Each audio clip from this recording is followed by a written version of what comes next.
तर देशहिताचा विचार करता 1 वर्ष जनतेनं सोनं खरेदी करू नये असं मोदींनी आवाहन केलंय। या संदर्भात जळगावच्या सुवर्णनगरीचा आढावा घेतलाय आमचे प्रतिनिधी चंद्रशेखर नेवे यांनी।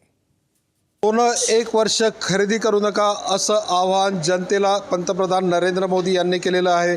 आणि या सगळ्याच्या पार्श्वभूमीवरती आपण जळगावमधल्या सुवर्ण व्यावसायिक आणि ग्राहकांच्या प्रतिक्रिया घेतलेल्या आहेत। या प्रतिक्रिया खरं तर संमिश्र असल्याचं पाहायला मिळतं। काही ठिकाणी सुवर्ण व्यावसायिकांनी या निर्णयाचं स्वागत केल्याचं पाहायला मिळतं, तर काही सुवर्ण व्यावसायिकांच्या मते अशा प्रकारचा निर्णय घेण्याऐवजी आपल्या देशामध्ये जे काही ग्राहकांच्याकडे सोनं आहे ते कसं बाहेर निघेल यासाठी सरकारने प्रयत्न करायला पाहिजे। तर दुसरीकडे ग्राहकांच्या मते मात्र जर आपल्याला घरामध्ये काही मंगल कार्य असेल तर सोनं खरेदी करणं हे अनिवार्य असतं आणि त्यामुळे सोनं खरेदी करावं लागणार असल्याच्या प्रतिक्रिया दिलेल्या आहेत।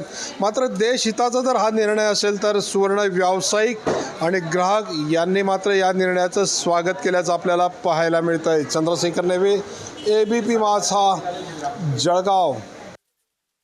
इराण आणि अमेरिकेच्या युद्धामुळे तेलाची किमती वाढल्यामुळे जे फॉरेन करन्सी आहे तो सोन्याच्या इम्पोर्टमध्ये जास्त लागून राहिली आहे।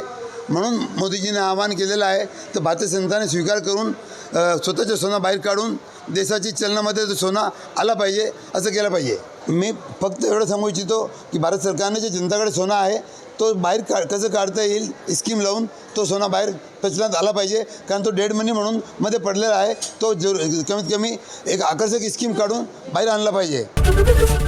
ABP माझा, उघडा डोळे बघा नीट।